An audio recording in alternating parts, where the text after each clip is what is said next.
नमस्कार, आप देख रहे हैं जेके न्यूज नेटवर्क और दिन भर की कुछ खास खबरों के साथ मैं हूं आपके साथ प्रभा शर्मा। तो सबसे पहले नजर डालते हैं सुर्खियों पर।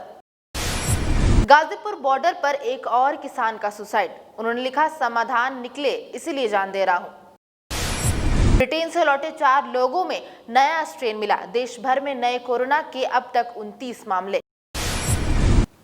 स्वास्थ्य मंत्री ने पहले कहा पूरे देश में कोरोना वैक्सीन फ्री होगी, फिर बोले पहले फेज में 3 करोड़ लोगों के लिए फ्री। और साथ में राज्य से जुड़ी कुछ खबरों पर भी नजर डालेंगे। रंगदारी वसूलने पहुंची महिला समेत टीएसपीसी के 2 उग्रवादी गिरफ्तार। 24,300 रुपए कैश बरामद। रांची के 2 केंद्रों पर बदला वैक्सीन लेने वालों का नाम। सिस्टम में खराबी से रिहर्सल में 1.25 घंटे की देरी। अब इन खबरों को देखते हैं थोड़ा और विस्तार से। कृषि कानूनों के विरोध में दिल्ली की सीमाओं पर 38 दिन से किसानों का आंदोलन जारी है। यहां गाजीपुर बॉर्डर पर शनिवार को 75 साल के किसान कश्मीर सिंह ने टॉयलेट में फांसी लगाकर खुदकुशी कर ली। किसान नेता अशोक धवाले ने बताया कि अब तक 50 किसानों की जान जा चुकी है।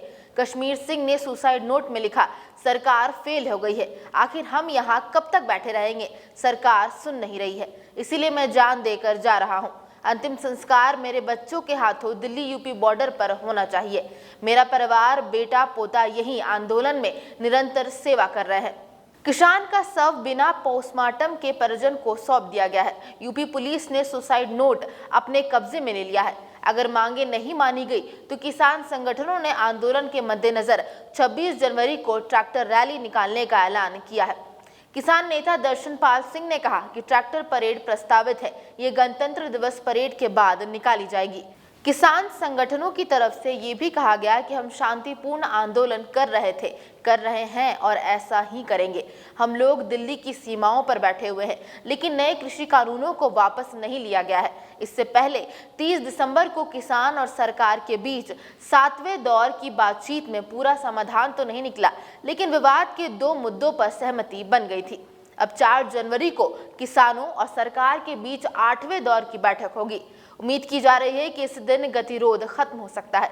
कृषि मंत्री नरेंद्र तोमर ने कहा कि 4 जनवरी को सकारात्मक नतीजे आएंगे। शुक्रवार को किसान नेताओं ने कहा था कि हमने जो भी मुद्दे उठाए हैं, अब तक कोई बैठकों में उनमें से केवल 5% पर चर्चा हुई है, जबकि बीते गुरुवार को हुई बैठक के बाद सरकार ने कहा था कि किसानों के 50% मुद्दों पर बात हो चुकी है। 4 में से 2 मसले सुलझ चुके हैं और 2 अगली बैठक में सुलझा लिए जाएंगे। ब्रिटेन में दहशत मचाने वाला कोरोना का नया खतरनाक स्ट्रेन अब गुजरात पहुंच गया है। हाल ही में ब्रिटेन से आए 4 व्यक्तियों में ये स्ट्रेन पाया गया है।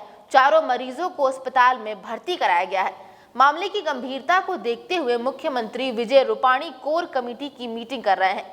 नए स्ट्रेन के भारत में फिलहाल 29 मामले हो गए हैं। 23 दिसंबर को यूके से अहमदाबाद आए इन लोगों की एयरपोर्ट पर ही स्कैनिंग की गई थी। इनमें से 15 की रिपोर्ट पॉजिटिव आई और नए स्ट्रेन की जांच के लिए सैंपल पुणे भेजे गए थे। इनमें से 4 व्यक्तियों के सैंपल में नए स्ट्रेन की पुष्टि हुई है। 5 की रिपोर्ट सामान्य है। 6 व्यक्तियों के सैंपल आने बाकी है। सरकार ने ब्रिटेन आने जाने वाली उड़ानों पर रोक 7 जनवरी तक बढ़ा दी है।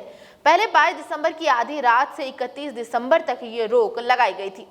इसके अलावा सरकार ने सभी इंटरनेशनल कमर्शियल फ्लाइट्स पर लगा प्रतिबंध 31 जनवरी तक बढ़ा दिया है। यह आदेश विशेष फ्लाइट्स और कार्गो की उड़ानों पर नहीं लागू होगा। नए स्ट्रेन के मामले सामने आने के बाद केंद्र सरकार अलर्ट मोड पर आ गई है। हेल्थ मिनिस्ट्री के मुताबिक 9 से 22 दिसंबर के बीच भारत आए इंटरनेशनल पैसेंजर्स जो सिम्टोमेटिक या संक्रमित पाए गए हैं, उनकी जीनोम सीक्वेंसिंग अनिवार्य होगी। कोरोना वैक्सीन को लेकर केंद्र सरकार जोर शोर से तैयारियों में जुटी है। शनिवार को पूरे देश में वैक्सीनेशन का ड्राई रन किया गया। इसमें 125 जिलों के 285 सेंटर शामिल थे। इस बीच केंद्रीय स्वास्थ्य मंत्री डॉक्टर हर्षवर्धन ने पहले कहा कि कोरोना वैक्सीन पूरे देश में फ्री होगी, फिर 1.5 घंटे बाद बोले कि पहले फेज में ये 3 करोड़ लोगों के लिए फ्री होगी। इनमें 1 करोड़ हेल्थ केयर वर्कर्स और 2 करोड़ फ्रंटलाइन वर्कर्स शामिल होंगे। केंद्रीय स्वास्थ्य मंत्री ने कहा कि 4 राज्यों में वैक्सीनेशन के ड्राई रन से जो फीडबैक मिला उसे शनिवार के ड्राई रन की गाइडलाइन में शामिल किया गया।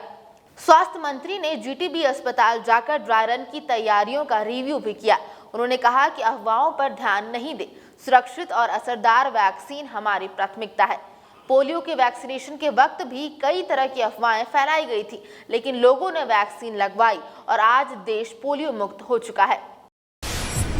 पुलिस ने उग्रवादी संगठन टीएसपीसी के कमांडर राकेश गंजू उर्फ विराज की पत्नी प्रियंका देवी उर्फ सुषमा देवी और कमलेश यादव को गिरफ्तार किया है।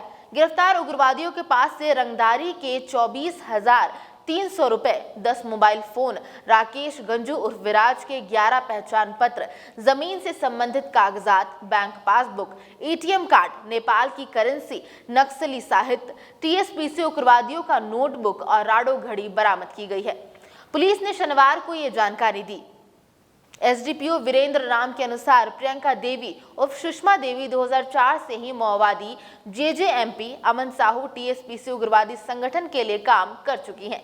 प्रियंका देवी 2011 एवं 2014 में माओवादियों से सांठगांठ मामले में बरवाडीह थाना और अपहरण के मामले में चतरा थाने से 2019 में जेल भेजी जा चुकी हैं। दरअसल लातेहार जिले के कई व्यापारियों, ठेकेदारों से लेवी का पैसा लेने के लिए राकेश गंजू ने अपनी पत्नी व एक दस्ता सदस्य को लातेहार चटनाही चौक भेजा था। इसकी गुप्त जानकारी एसपी प्रसाद आनंद को मिली। एसपी के निर्देश पर लातेहार पुलिस निरीक्षक सह थाना प्रभारी अमित कुमार गुप्ता के नेतृत्व में एक टीम गठित कर दोनों को गिरफ्तार किया गया। रांची के 3 केंद्रों पर शनिवार को कोरोना वैक्सीन का रिहर्सल किया गया। इसमें सदर अस्पताल रांची, पंचायत भवन रातू और बुंडू हॉस्पिटल शामिल है। 3 में 2 जगह सदर अस्पताल और बुंडू हॉस्पिटल में वैक्सीन लेने वालों का नाम ही बदल गया।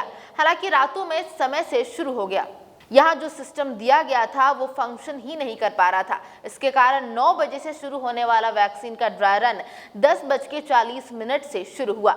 स्वास्थ्य विभाग के अधिकारी भी ये नहीं समझ पा रहे थे कि आखिर नाम की गड़बड़ी हुई कहां से। जो नाम जिले से भेजा गया था, सॉफ्टवेयर में वो नाम आए ही नहीं थे। सदर अस्पताल में 2 डेटा एंट्री ऑपरेटर को रखा गया था, जो कोविड सॉफ्टवेयर में वैक्सीन लेने वालों का डिटेल रखेंगे। लेकिन दोनों ऑपरेटर का जो टैब दिया गया था उसमें खामी थी। एक स्टार्ट ही नहीं हो रहा था तो दूसरे का सॉफ्टवेयर सही से फंक्शनिंग ही नहीं कर रहा था। इसके कारण 1.5 घंटे तक विभाग के एक्सपर्ट उसमें जूझते रहे। सीएस विजय बिहारी प्रसाद ने कहा कि कोई खास परेशानी नहीं आई है। शुरू में लोगों को समझाने में परेशानी हुई, लेकिन सब कुछ सही रहा। उन्होंने आगे बताया कि ड्राई रन रांची के अलावा बुंडू और बेड़ो में भी सफल रहा। राज्य वैक्सीनेशन पदाधिकारी अजीत प्रसाद ने बताया कि ड्राई रन राज्य के 6 जिलों में 13 जगहों पर चल रहा है। कहां क्या खामी रही, ये पूरा होने के बाद ही पता चल पाएगा। तो ये थी दिन भर की कुछ खास खबरें। आगे और भी ऐसी अपडेट्स के लिए बने रहिए हमारे साथ जेके न्यूज़ नेटवर्क। धन्यवाद।